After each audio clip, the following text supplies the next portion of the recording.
prestasi, lahirkan profil pelajar Pancasila.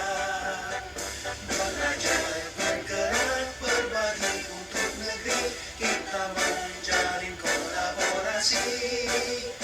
Belajar, bergerak, berbagi untuk negeri, demi bakti pada Ibu Pertiwi.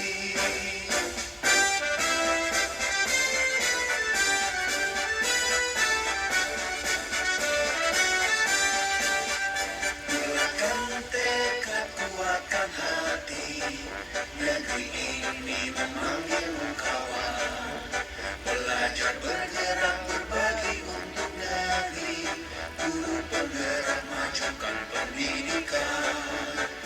Guru penggerak menghamba pada murid, kreatif rancang pembelajaran. Hargai potensi, tingkatkan prestasi, lahirkan profil pelajar Pancasila. Belajar, bergerak, berbagi untuk negeri, kita menjalin kolaborasi. Belajar, bergerak, berbagi untuk negeri, demi bakti pada Ibu Pertiwi. Belajar, bergerak, berbagi untuk negeri, kita menjalin kolaborasi. Belajar, bergerak, berbagi untuk negeri, demi bakti pada Ibu Pertiwi. Demi bakti pada Ibu Pertiwi.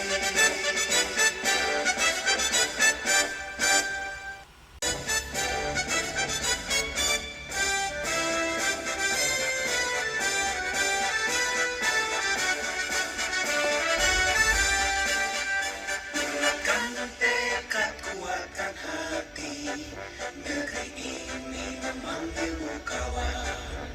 Belajar, bergerak, berbagi untuk negeri, guru penggerak majukan pendidikan.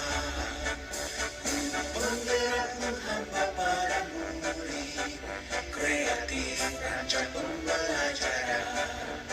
Hargai potensi, tingkatkan prestasi, lahirkan profil pelajar Pancasila. Belajar, bergerak, berbagi untuk negeri, kita menjalin kolaborasi. Belajar, bergerak, berbagi untuk negeri, demi bakti pada Ibu Pertiwi.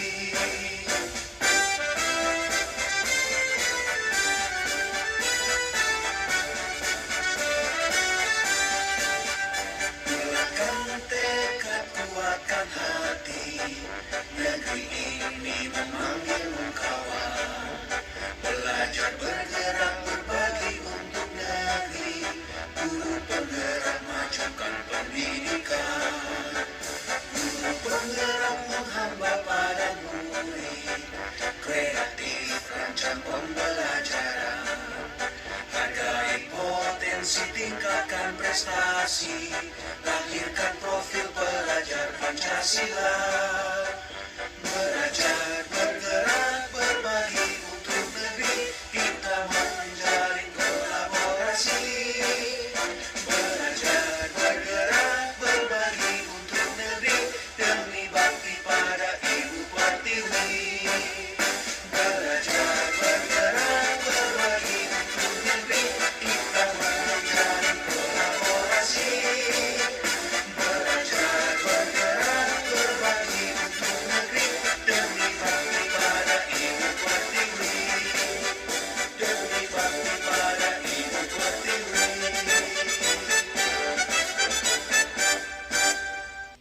Kuatkan tekad, kuatkan hati, negeri ini memanggilmu kawan. Belajar, bergerak, berbagi untuk negeri, guru penggerak majukan pendidikan. Guru penggerak menghamba pada murid, kreatif rancang pembelajaran. Hargai potensi, tingkatkan prestasi, lahirkan profil pelajar Pancasila. Belajar, bergerak, berbagi untuk negeri, kita menjalin kolaborasi.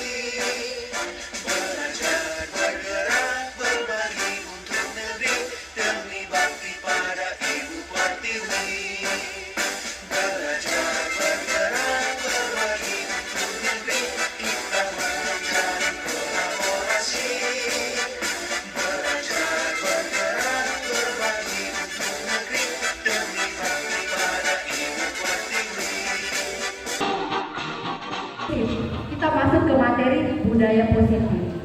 Bapak Ibu guru yang sama-sama dibanggakan, salam dan bahagia buat kita semua.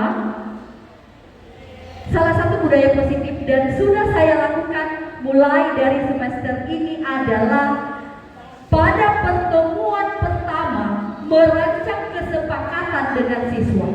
Saya masuk ke kelasnya. Jadi pertemuan pertama saya ketika saya masuk ke kelas mereka adalah merancang kesepakatan. Jadi aturan-aturan yang saya buat di dalam kelas itu bukan saya yang buat, tetapi kami sepakati bersama. Nah, hari ini bolehkah kita budayakan budaya-budaya positif ini?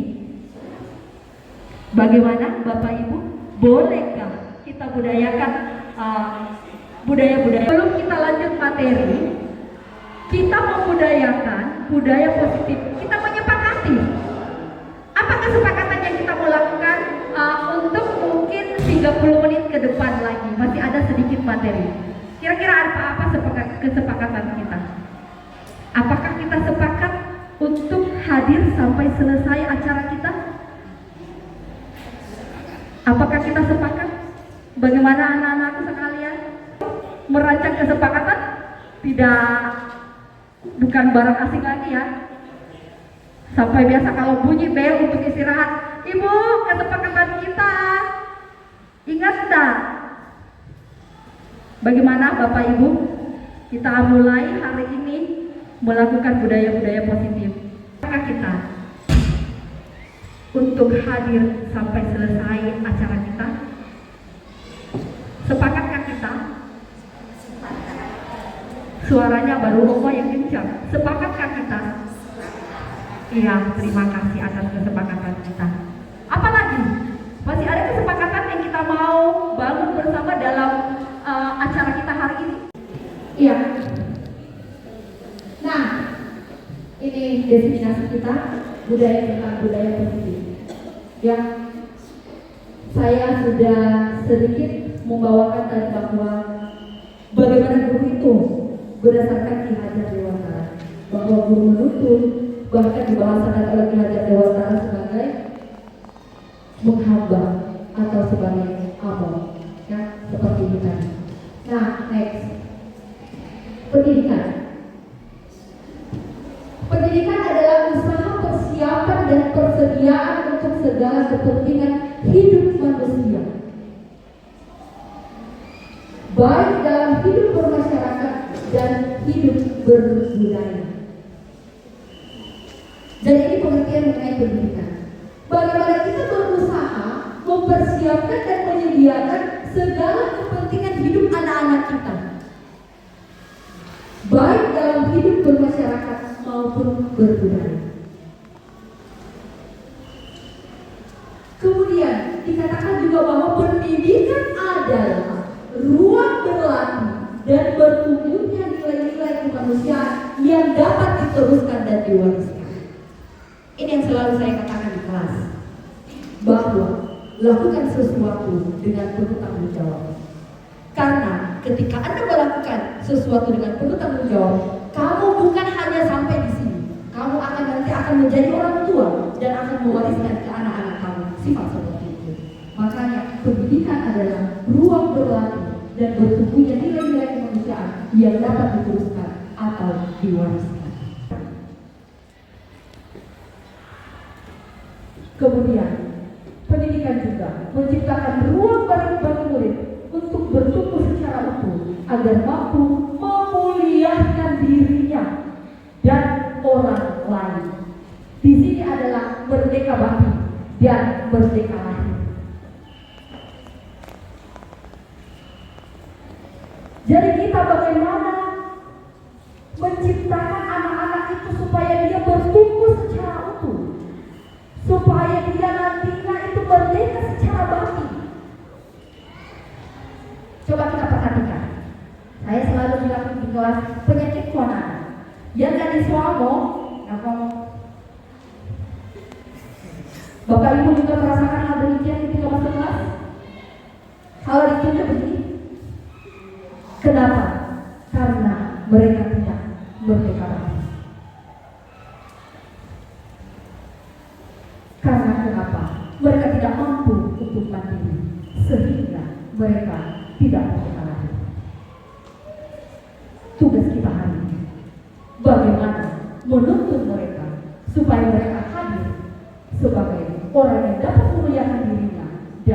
menjadi mandiri. Merdeka batin dan merdeka lahir.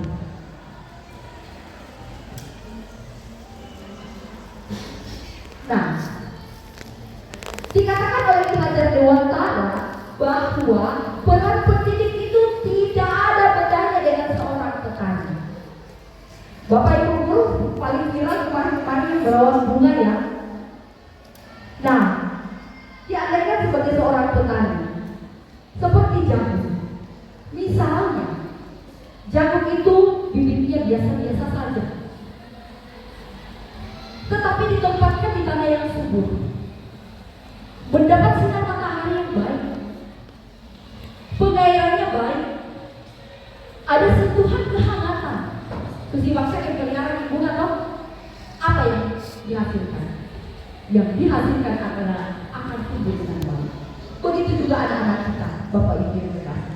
Ketika kamu yang biasa-biasa waktu itu anakta, tetapi bagaimana kita sebagai media untuk ditempatkan di media yang subur.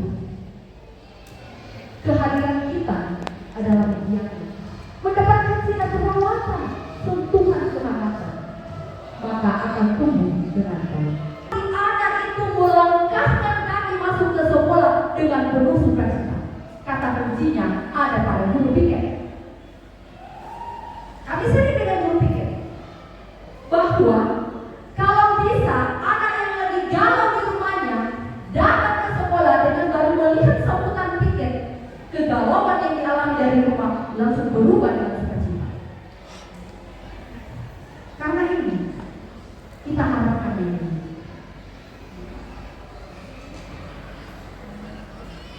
Di sekolah. Dikatakan tadi bahwa pendidikan itu menebarkan garis samar. Sudah ada lagunya. Tinggal kita menebarkan untuk memperbaiki lagunya, untuk menjadi manusia sempurna. Saya ingat sekali di zaman saya sekolah ini yang masih ada tabula rasa. Siswa dianggap sebagai kertas kosong yang siap kita isi. Apa maunya guru? Saya mau kamu seperti ini. Itu yang harus terjadi. Karena siswa atau seorang anak dianggap sebagai kertas kosong. Tetapi anak itu sudah ada potensi yang dimiliki. Tinggal kita menebarkan garis samar. Karena potensi yang dimiliki, karakter yang dimiliki itu masih sama. Nah, 3 motivasi perilaku manusia oleh Bill Goldberg. 3 perilaku. Pertama, orang melakukan sesuatu itu karena menghindari ketidaknyamanan atau hukuman. Anak-anak sekalian yang ada saat ini, jangan pernah mengerjakan PR karena hanya takut dengan hukuman guru. Tidak ada gunanya. Kemudian kedua, kita mau melakukan sesuatu karena untuk mendapatkan imbalan atau penghargaan dari orang lain, jangan pernah kita lakukan itu. Jangan salah jangan jadi apa-apa. Tetapi yang harus kita lakukan adalah menjadi orang yang mereka inginkan dan menghargai diri sendiri dengan nilai-nilai yang mereka percaya. Baik kita anak-anak, baik kita orang tua, baik kita oma-oma, baik kita yang masih baru mama-mama, bapak-bapak, inilah kebutuhan dasar kita. Ini yang kita harus pahami di dalam menuntut anak-anak kita. Nah, dan sadarkan kita bahwa ketika kebutuhan dasar manusia itu terpenuhi, kita merasa berada di dunia yang berkualitas. Sadarkan kita bahwa yang kita dunia dan di paruh pasti memberontak. Yakin saya, pasti memberontak. Makanya tadi ini ada kebebasan, kesenangan. Itulah tadi kita harus menuntut anak-anak, kita harus menghamba. Bukan berarti menghamba dalam konteks orang tua saja. Hidup kita sempurna. Mau anak-anak kita hidup sempurna? Sudah pasti. Ini adalah satu visi kita. Bagaimana supaya anak kita hidup sempurna. Itu tadi. Bagaimana kita memperhatikan 5 kebutuhan dasar. Kemudian kita menuntunnya untuk mendebarkan waktu. Bagaimana kalau kita tidak tinggal pada dunia yang berkualitas? Apa peran guru? Peran guru kembali lagi mengisi atau menuntut memberikan hal-hal yang bermakna dan nilai-nilai kebajikan yang hakiki di dalam dunia berkualitas mereka. Nah, untuk lebih jelasnya, coba Bapak Ibu kita kritik sejenak, kita nonton video yang ada. Mungkin kita agak ada sedikit supaya bisa kita dengar, karena dari tadi di otak atik soalnya nggak bisa nyambung. Saya ulang ya.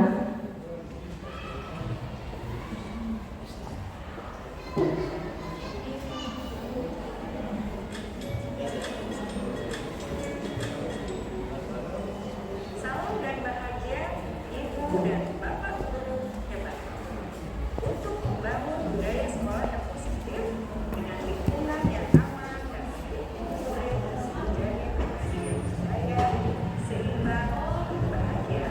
Salah satu upaya yang dapat dilakukan oleh guru adalah memahami kebutuhan dasar yang disasari perilaku. Pada video kali ini kita akan membahas tentang 5 kebutuhan dasar manusia.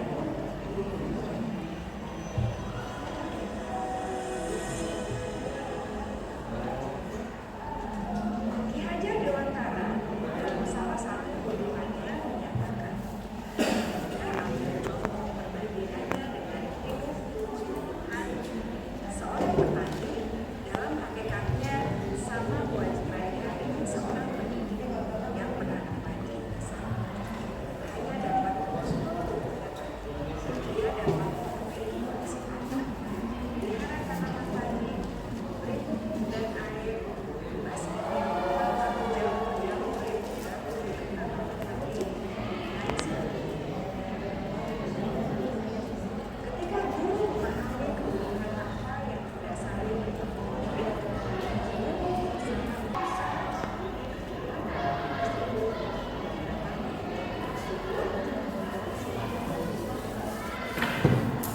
William Glasser, seorang psikiater di Universitas menyatakan bahwa seluruh tindakan manusia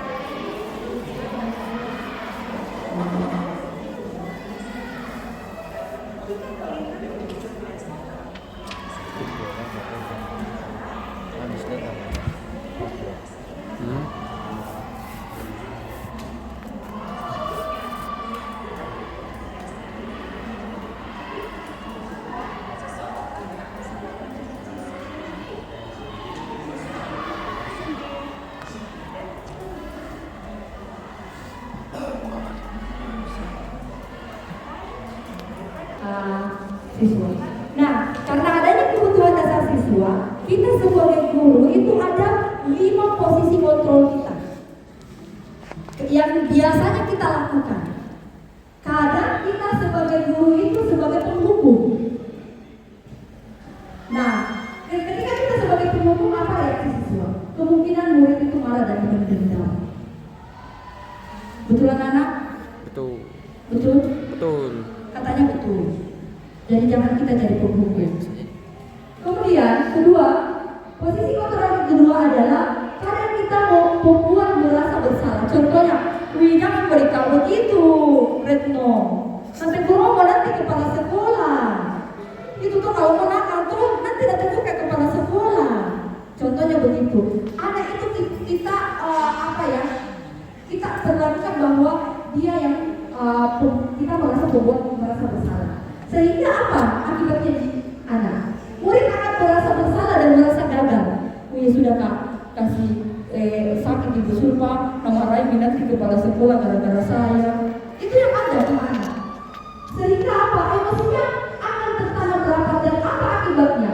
Siswa merasa tertekan sendiri dan menyakiti dirinya dan orang lain dalam jangka panjangnya. Nah, jadi membuat merasa bersalah. Kemudian teman, ada juga kita guru. Bagaimana seperti kita temannya siswa, dibicarain dengan ramah, kedekatan kita, seperti teman, hubungannya seperti teman. Tidak ada lagi jarak antara umpan dan guru, umpan dan siswa. Apa yang terjadi? Murid akan merasa senang dan akrab. Betul? Betul. Kamu merasakan? Merasakan. Tetapi apa yang bahasa anakku sekalian? Tergantung pada guru tersebut. Yang kata atau gurunya kok kamu tidak bisa dewasa, kamu tidak bisa berbuat apa-apa. Betul tidak? Betul. Makanya hindari. Kemudian posisi kontrol yang ketiga, pemantau. Kalau kita memantau terus siswa, pasti akibatnya adalah murid tidak dapat. Posisi kontrol yang kelima adalah manajer. Ini yang diharapkan dari kita, guru-guru. Kita sebagai manajer, pertama harus membuat kesepakatan.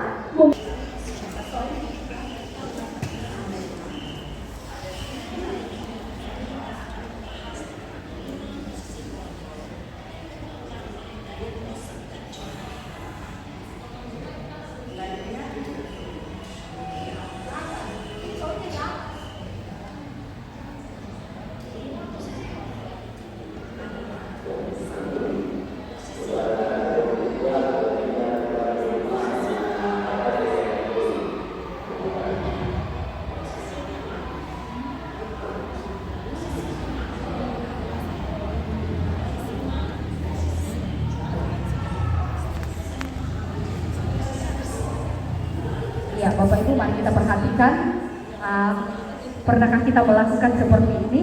Bagaimana sebenarnya yang harus kita lakukan?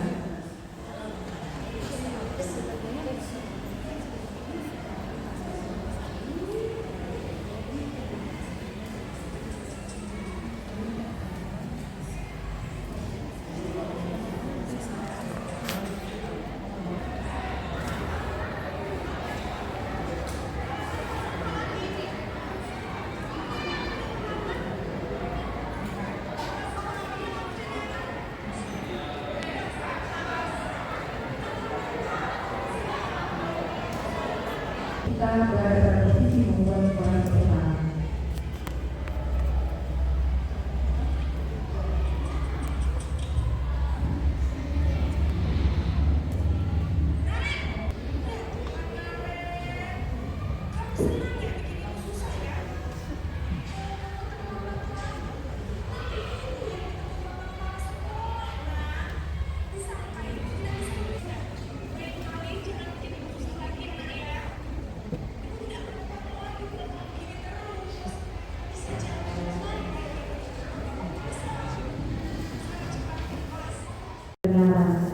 Bukan, karena dampak kita akan mengkader, memberikan pendidikan karakter yang cerminannya bukan hari ini, tetapi cerminannya adalah ketika dia dewasa.